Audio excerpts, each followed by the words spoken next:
Facebook Live weekly update.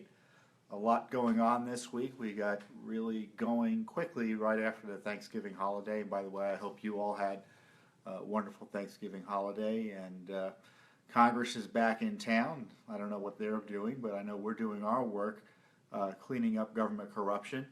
To that end, I got a special report for you on election integrity, and I got some interesting numbers for you on the dispute that Donald Trump is getting into with the establishment over whether there are illegal votes in the presidential election.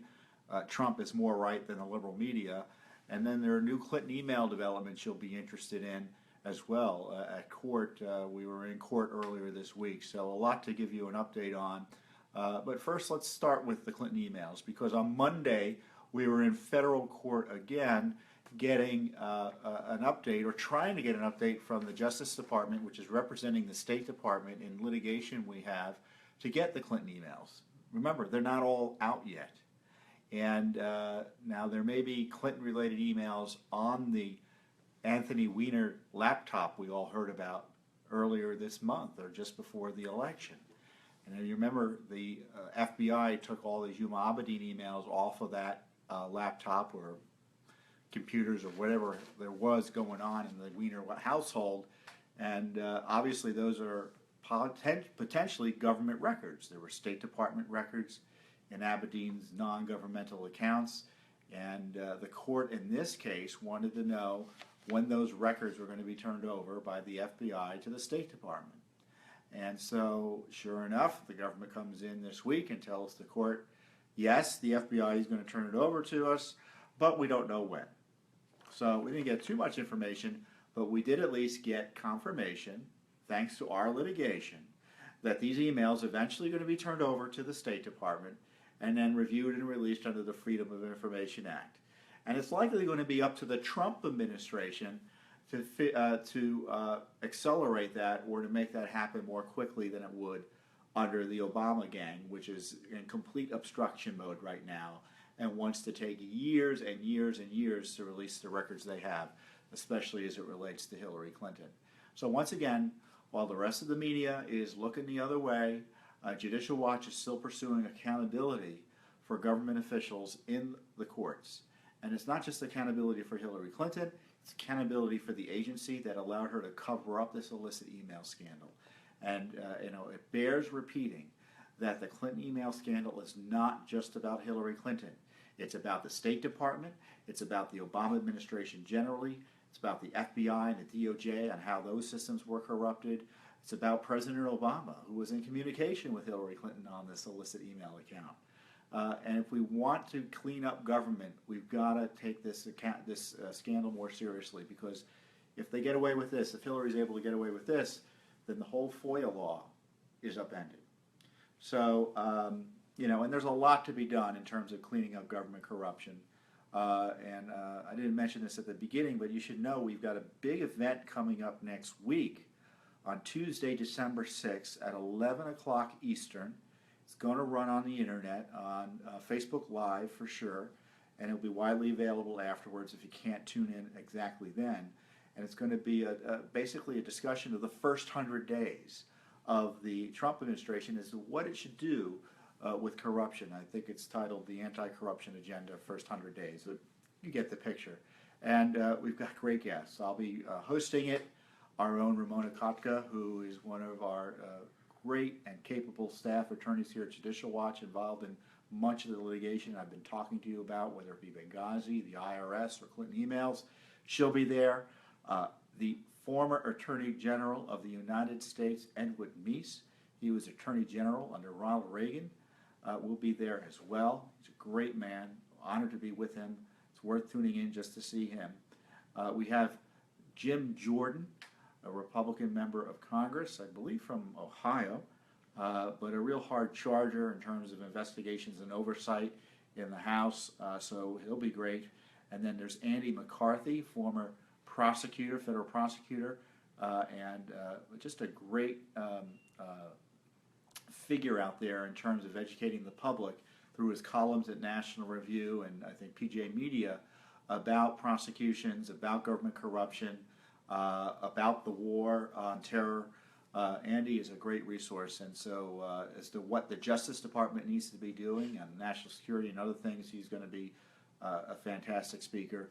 And then there's our friend also, Mark Krikorian of the Center for Immigration Studies. And then Mark, again, another great leader in the thankless task of trying to get the rule of law enforced on immigration and educating the American people and the corrupt political class here in Washington that need to start enforcing the law as opposed to avoiding it on immigration matters. And he's a sharp, he knows his stuff on immigration. CIS is well respected for putting out great numbers on immigration matters. And so we consider ourselves to be friends and allies of that group. So we're pleased to have Mark there. So again, Tuesday, December 6th, great panel on corruption first 100 days. Media is very interested in it because this is a hot issue. And I encourage you to participate and watch along on Facebook Live next week. And we've got a bunch of clips previewing the event. Myself, Chris Farrell, our Director of Investigations, Ramona, our lawyer, Ramona Kotka was interviewed, and Bob Popper, Director of our Election Integrity Project, was also interviewed. And so there are some great preview clips about what's coming up in terms of the corruption agenda that Mr. Trump ought to be pursuing. And along those lines, there's a piece today by yours truly in USA Today. The print's rather small. This picture is, by the way, I think 15 years old.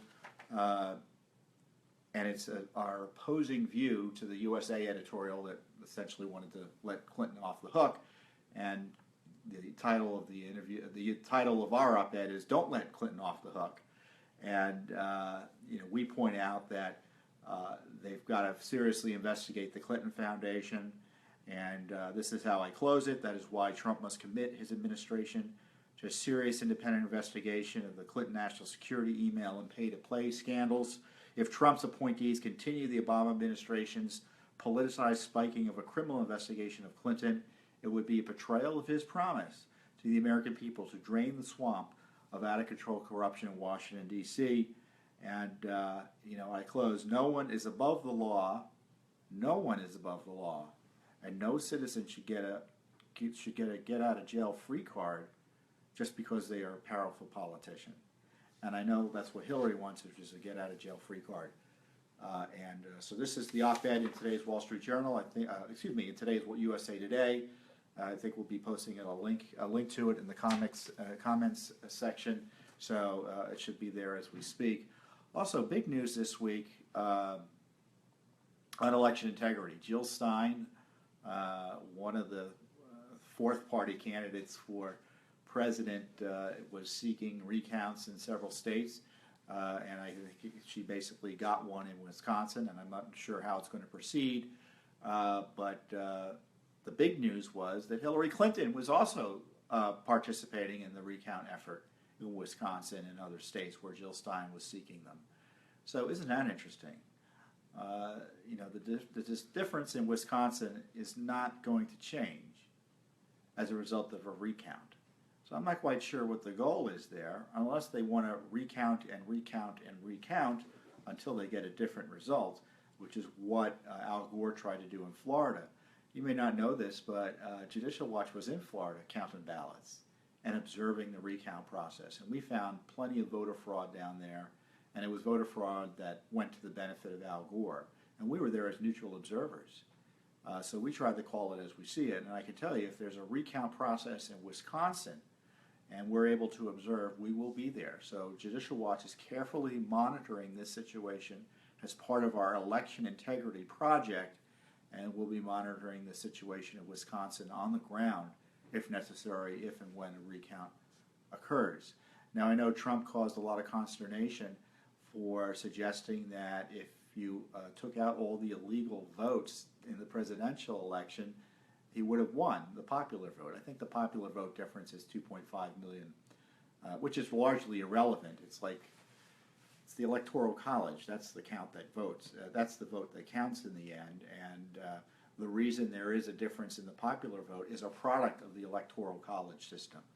Just so you know, there's no incentive, for instance, for a Republican presidential candidate to go out and campaign and spend a lot of money in California. So as a result, the Republican vote is necessarily suppressed in California. And similarly, in Texas, Democrats don't spend as much time as they would otherwise getting out the vote in Texas. So if you had a true popular vote system across the country, it would be a very different outcome. And the popular vote is just a creature of the Electoral College. And the Electoral College is the process through which we elect our president. And I did tweet that I thought Trump was more right than the media would give him credit for in terms of the number of illegal votes in the election. And this is why. A few years ago, Old Dominion University, or researchers associated with Old Dominion University in Virginia, did an analysis of a massive database of data. And they found, and the long story short is, in 2008, they estimated at least 6.4% of aliens in the United States voted in the presidential elections, and they tended to vote 80% for Democrats. And they said that in a case like in North Carolina, that was the difference between Obama winning and losing North Carolina in 2008, and it was the difference in another case in Minnesota between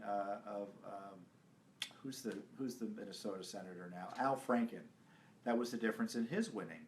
I think he only won by a few hundred votes in the end. So they made the point that aliens vote in large numbers in a way that is material to the outcome of elections. 6.4%. So let's take those numbers and extrapolate them up to 2016. So if the 2008 analysis holds in 2016, I did a back-of-the-envelope calculation, and it was about 21 million aliens resident in the United States. And I did 6.4% of that, and it turned out to be about 1.41 million. 80% of those would have voted for, according to the analysis that was put out by Old Dominion, if it applied in 2016, 80% voted for Democrats and Hillary Clinton. So Hillary Clinton got a little over 1 million alien votes illegally. Now, Trump got 20% of those too, so he got some votes. But obviously the overwhelming number of votes went to Mrs. Clinton under this analysis. And now the study's author, he did his own update number, and he estimated about 800,000, but he thought there were less aliens in the country than I thought. I think he used about a 20 million number, and I think I guessed at 21.5 million. The point being, when you've got 20 million alien residents in the United States, large numbers of them are going to vote. It's a numbers game. And so I don't know what's more laughable. Trump is right. There was a 7-figure number potentially that voted against him. Maybe not millions, but close enough for government work. But the reaction is laughable on the part of the left because the experts on the left are saying without any basis that no more than a few dozen aliens vote in a federal election. I mean, that's ridiculous on its face. And I tell you what, let's solve the problem. Let's solve the dilemma. Why don't we do a national investigation and figure out who is on these election rolls and who is an alien who is on these election rolls and figure out if they're voting? Why don't we do that? Or better yet, why don't we ensure that we have a process in place, which we know is being obstructed now by the Obama administration, to make sure that only eligible voters are registered to vote? Right now, the only prohibition in most states, virtually every state, for keeping an alien off the voting rolls is they have to sign a statement certifying they're a citizen. No verification of that. So voter ID is necessary but not sufficient because many aliens, especially lawfully present aliens, and a lot of illegal aliens, have the ID necessary to vote if they're registered to vote. So Donald Trump is kind of right. There are illegal votes in the presidential election. Was it enough to make up the difference between him and Hillary in the popular vote? Maybe, maybe not. But anyone who says no is blowing as much smoke at those who say yes. And the only reliable study out there, and I know the left has attacked this study, but it's still reliable despite what the left says, suggests that there are millions, at least 1 million plus illegal alien votes, and maybe 800,000 on the low end. The big numbers. So a lot out there. Again, Clinton emails. We're in court again. Election integrity, big deal. And we've got this big election, not election integrity, but a big corruption agenda panel with Ed Meese, the Attorney General of the United States under Ronald Reagan, and Jim Jordan, the great congressman from Ohio, yours truly, my colleague Ramona Kotka, Mark Krikorian, Senator for Immigration Studies, and Andy McCarthy of National Review, the former prosecutor. It's going to be a great panel. You may have seen our last email panel, and it'll be more of the same. And I encourage you to participate next Tuesday. Don't forget to read our USA Today piece on why Mrs. Clinton should be subject to a criminal investigation. In the least, Mr. Trump should let the FBI do its job, get the Justice Department out of the way of obstruction, and let them start enforcing the law and let the chips fall where they may. And I know it's holiday buying season, and I'd be remiss and wouldn't be doing my job for Judicial Watch if I didn't remind you of our great new book out, Clean House, Exposing Our Government Secrets and Lies. It's a New York Times bestseller.